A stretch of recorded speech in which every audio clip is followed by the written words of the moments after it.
Well, people, it occurred at last. Dexter was mid-kill when Batista caught up to him. Dexter Resurrection Season 1 Episode 8 had me chewing on my fingernails from beginning to end, and I'm not sure how I'm still able to do that.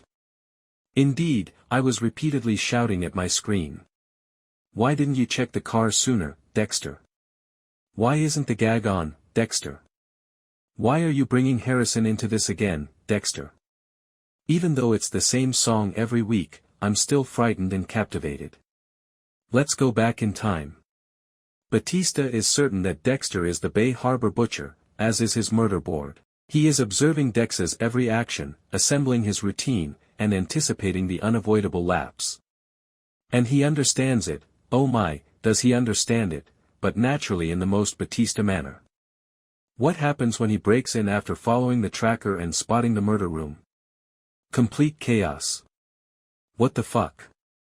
Batista mutters as he stands in a plastic-wrapped wig shop after Vinnie, screaming, storms out of the kill chamber where it occurs and straight into him. Dexter disappears into the night. The same thing, Angel. Likewise. However, Dexter wasn't initially after Vinnie. That table should have contained Al. Al wriggled out of the Hamilton night abduction with strange ease after Dexter had him lined up and prepared. It's more than just bad luck. Al has been acting like a lovable idiot, but I'm willing to wager that he is just as cunning as Dexter, but in a different way, which makes him dangerous. There's a reason he's the last surviving killer. Therefore, Dexter let his desire to kill to triumph over common reason rather than remaining fixated on Al. He turned to Vinnie, in part to appease the monster within of him and in part as a clumsy attempt to assist Harrison. He almost lost everything because of that turnabout. It's not his code that's taking over, but his compulsion. Later, Dexter had the gall to claim, I wasn't going to kill him, when seated across from Harrison. I'm sorry. Vinnie was fastened to the table already. I certainly don't believe that lie, but Dexter could. The scariest thing is when even Dexter begins to accept his own justifications. In addition, his personal life is collapsing during all of that.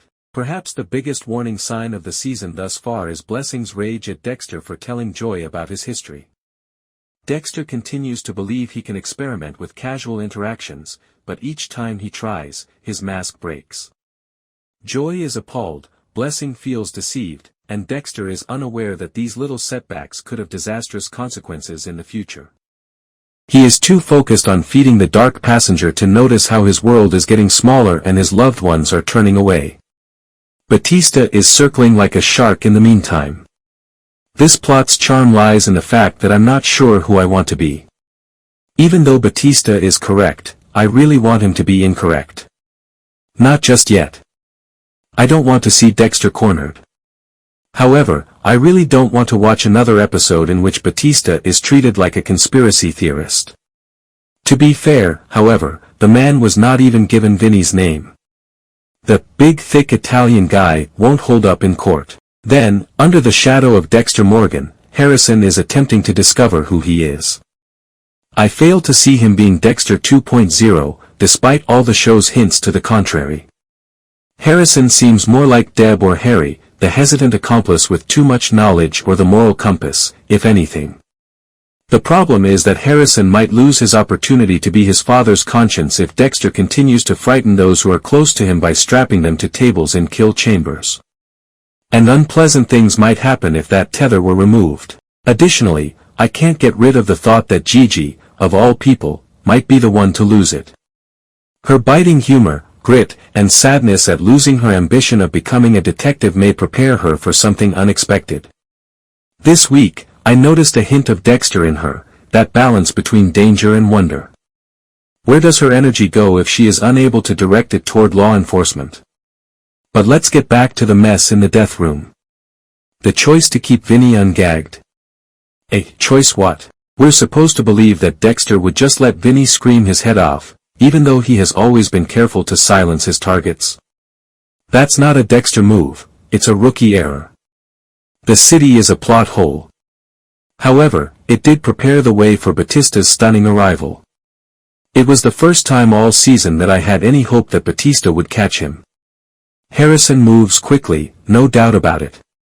He handled Batista's interrogation well and didn't reveal anything, but the more people who are aware of him, the higher the danger. Furthermore, Prater doesn't seem like someone you can win over with charm. That last scene, with Harrison curiously observing Dexter with his bloody stake and Prater stalking, was a masterwork of fear. What does this leave us with, then? Never before have the stakes been so high. I have never seen Dexter that sloppy.